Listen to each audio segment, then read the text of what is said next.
Hello! Welcome to this feature on the 5th generation of video gaming. I have here in front of me the PlayStation 1 and the Nintendo 64. Now, don't post in the comments, Alex, why don't you have the Sega Saturn, CDI, anything like that on there in here, because I am not going to be reviewing those. I already own this one. This one was free, so when I have a little extra cash later on, I will include the Sega Saturn in here, but nothing else. No CDI, no ColecoVision 3D, whatever. So, what do they have in common? Well, they're both video game consoles, obviously. They are very similarly shaped. This one is taller. This one is wider. Differences. This one has an expansion slot right here, which was used for the 64 disk drive, or 64 DD, as it was known. This one has 4 controller ports. Cartridge slot, toggle switch, reset button, expansion bay right here. No onboard memory cards, unlike this one. It does not have an internal power supply.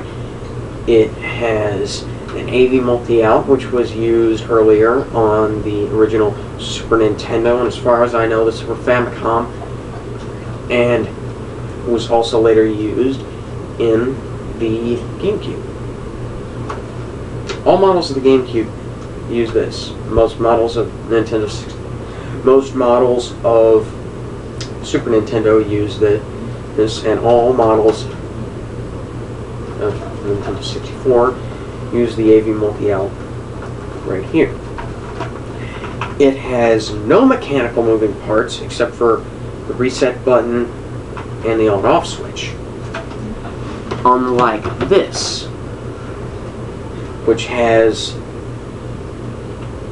gears and a spring that opens the lid here, motors that run the laser back and forth, a motor that spins the disc, and the switch for the open, and as well as the switches for the reset and power buttons.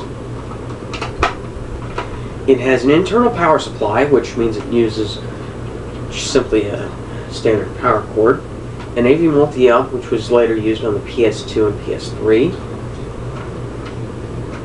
console link cable right here, which was removed in the PS1 Slim,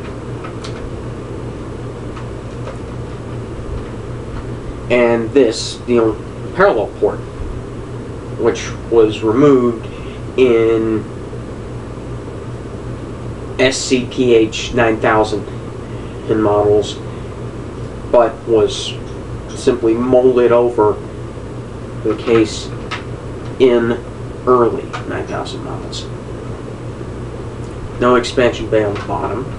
Only 2 controller ports, although it did later on have multi-taps, which allowed you to expand it to 8 controller ports, 4-piece. Onboard memory cards, which I have one right here. It's 1 megabyte or less, from what it says on it. Oh no, it's just a 1 megabyte memory card. Joytech. Third party. Doesn't really matter what brand though. Here are the controllers. Here is a Nintendo 64 memory card. Now, This is either 256 megabytes or 256 kilobytes. I'm not sure. It might be 256 kilobytes, which would make sense because it's in the mid-90s. But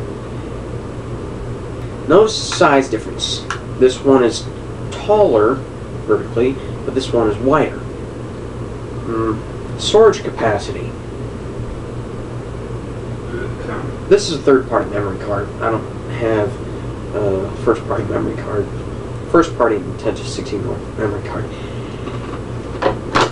Oh, and one more thing. This one is 32-bit, this one's 64-bit. Does it really matter? Maybe. Depends on the era or who you ask.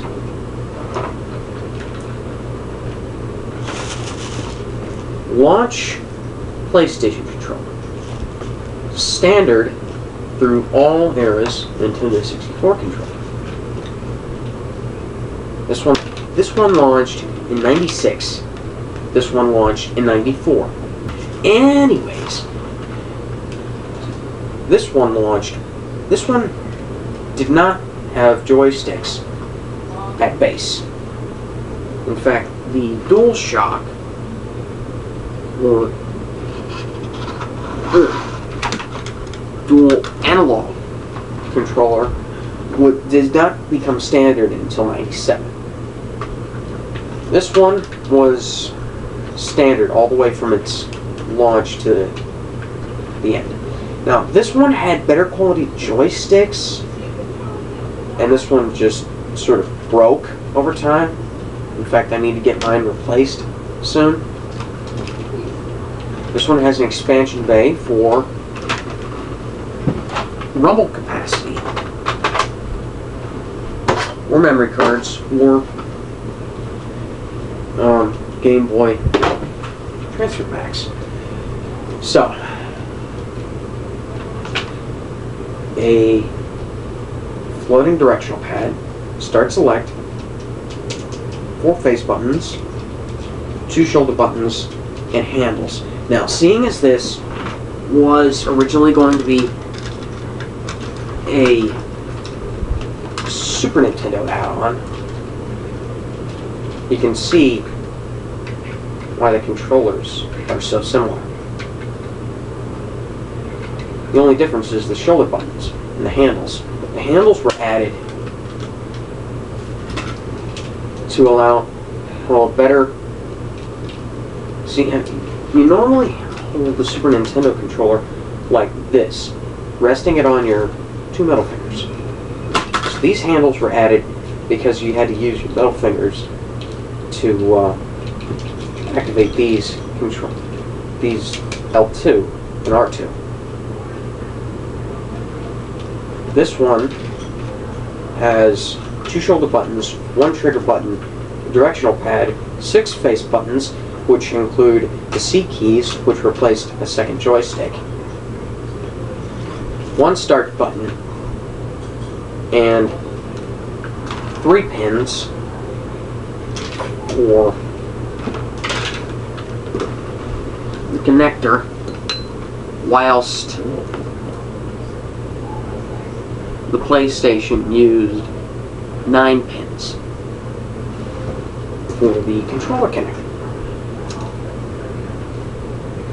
So, here is a third-party ASCIiWare, or ASCIiWare, or something like that. I don't know. Controller. It's kind of, if that's possible, worse than the DualShock 2 and 3, because the handles are the way they are. Anyways, shoulder buttons are smaller. The directional pad became 8-way, like it was, like mirroring the kind on the Sega Saturn. Start selector square and play, square and a triangle, which is stop and play on VCR. And it's junk, basically. So,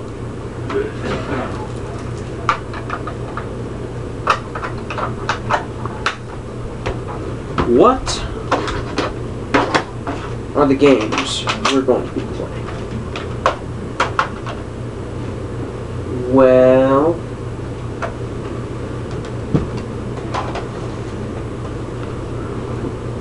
F-Zero X, Nintendo 64.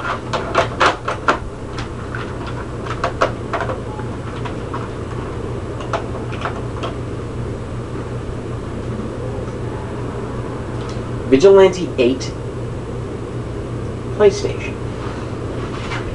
Now, let's see how fast it is to plug in the games.